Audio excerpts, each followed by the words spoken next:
신발에 미쳐가지고 공부도 안 하는 데다가 뭐 성적은 뭐 말할 것도 없고.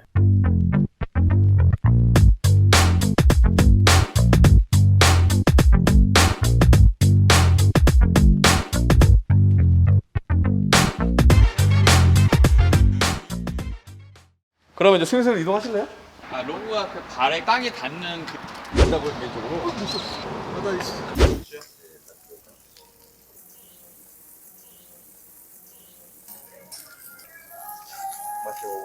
사업 초창기 때 저희 테슬 스니커즈를 구매해 주신 고객님. 이런 우연히. 아유, 감사합니다. 와이프랑 커플 신발로 샀던 기억이 있거든요. 그래요? 터치 그라운드. 우리 사피니스 작품입니다.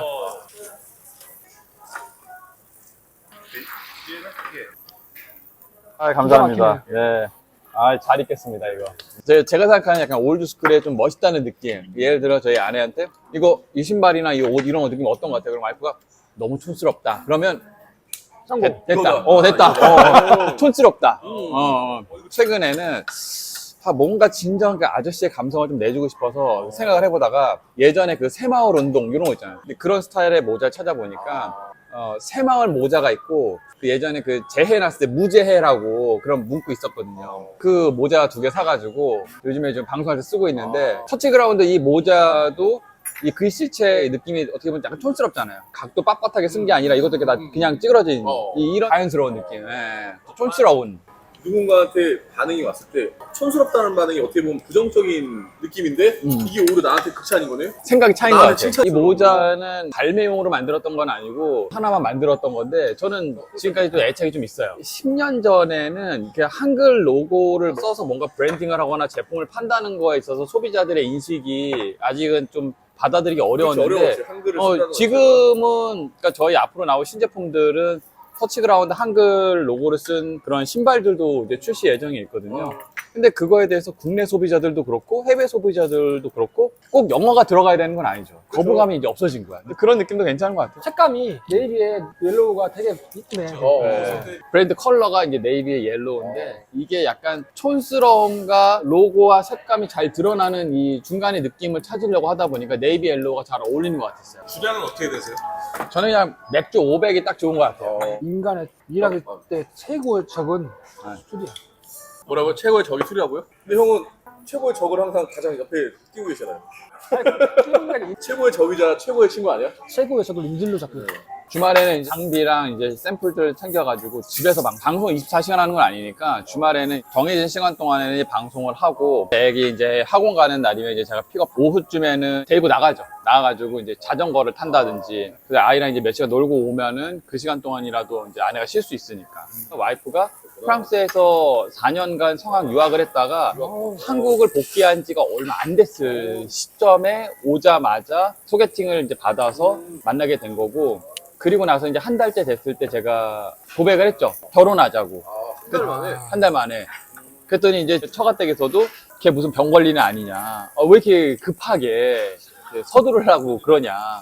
근데 와이프도 내가 이제 당신을 뭘 믿고 결혼을 하냐. 그 당시에는 이제 뉴발란스 다니고 있을 때였죠. 와이프에게도 당신이 나를 어떤 사람인지는 잘 모르지만 적어도 이렇게 만나는 기간 동안에 근본이 올바른 사람인지 아닌지 이런 정도는 이제 알지 않느냐.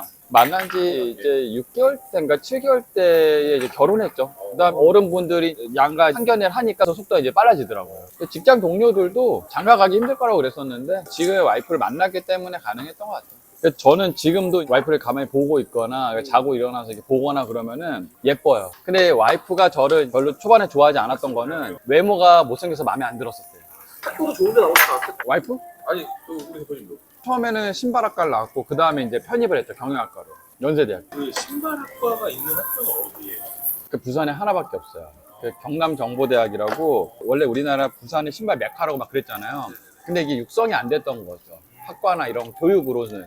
공장으로만 이렇게 연명해 오던 거를 서울에서 부산으로 이렇게 내려간 경우는 저밖에 없는 경우고 대부분은 부산 지역에서 그 학과를 들어가는. 서울에서 부산으로? 네. 와, 대박이다. 고3 때는 우리나라에는 신발 그런 학과나 이런 게 없는 줄 알고 고3 때 저는 유학 준비를 했거든요. 미국이나 이런 데서 이제 신발을 배우러 가야겠다라고 생각을 해서 이제 그러다가 우연히 이제 우리나라에 신발학과가 있다는 걸 알게 돼서 그 학창 시절에 살면 왜 신발이 좋았어요? 이거는 우연인데 네. 저랑 가장 친했던 친구가 그 당시에 나이키 에어맥스 95를 1995년 중학생 때 그걸 신은 거죠. 그러면서 이제 신발 잡지를 보여주는데 그 일본의 신발 잡지를 보니까 그 당시에 우리나라는 신발하면 그냥 매장에서 뭐 흰색, 검은색 이런 운동화들만 전시돼서 팔던 그런 시대인데 거기에는 신발이 디자인 종류도 굉장히 많고 빨주노초 파란보로 있는 데다가 그게 이미 시세라는 게 있는 거죠. 매장에서 나온 가격이 아니라 신발의 가치에 따라서 가격이 매겨져 있는데 이게 너무 매력적인 거예요. 그래서 그걸 보면서 어떤 시간이 지날수록 가치가 상승하는 거는 자동차나 골동품 이런 것만 있는 게 아니라 신발도 그런 대상이 될 수 있구나라는 생각을 가지게 되니까 이게 너무 매력적인 거죠.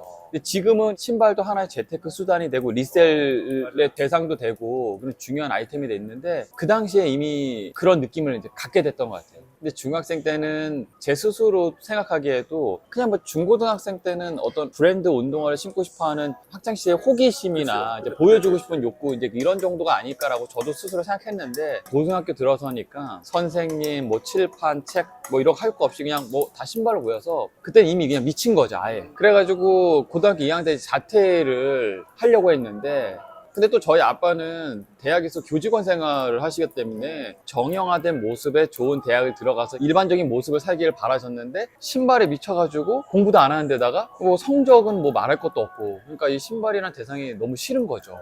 제가 어렵게 신발을 모으거나 이러면은 제가 보는 앞에서 불태워버리고 그럴 수 있을 정도로 감정의 골이 뭐 너무 심했던 시기였어요. 제가 스스로 느끼기에 이제 그럼 학교를 그만두기 전에 이 업계 전문가를 만나보면은 그래도 그 사람이 나한테 좀 지름길을 좀 제시해주지 않을까 이제 그런 생각 해본 거예요. 그런 브랜드 본사들을 찾아다니기 시작했는데 나이키 본사를 가봤더니 그 당시에 있던 분이 저한테 처음으로 공부를 왜 해야 되는지 대학을 왜 가야 되는지 이런 걸 처음으로 설명을 해주셨고 특히나 저는 그 당시 또 꿈 중에 하나가 나이키 본사에 입사하는 게 꿈이었는데 기본 자체가 뭐 실력 여하를 떠나서도 4년제 졸업장이 또 기본 조건이다 라는 얘기를 하니까 학교를 졸업하고 대학을 가야겠구나 이거를 이제 처음으로 느끼게 된 거고 프로스펙스 본사에 계셨던 분이 계셨는데 그 신발 팀장님께서 저희 부모님 만나주셨어요. 이 아이 앞길을 막지 마시고 응원만 해주셔도 이 아이가 훗날 신발 업계에서 큰일을 하지 않겠느냐 이렇게 응원해 주셨는데 그 얘기를 듣고 이제 저희 부모님께서 신발은 뭐 막 배운 그냥 공돌이나 하는 그런 직업이란 인식에서 우리 아이가 어떤 신발이란 특정 아이템을 가지고도 누군가한테 인정을 받을 수 있구나 요런 거를 이제 느끼게 된 거죠. 그때부터 이제 응원해 주시게 된 거예요. 지금은 저희 아빠가 이제 제 가장 든든한 응원자. 퇴직금과 모아놨던 이제 개인 돈으로 이제 이걸 시작을 했던 건데 글로벌 브랜드들의 비즈니스 방식은 되게 안전한 비즈니스죠.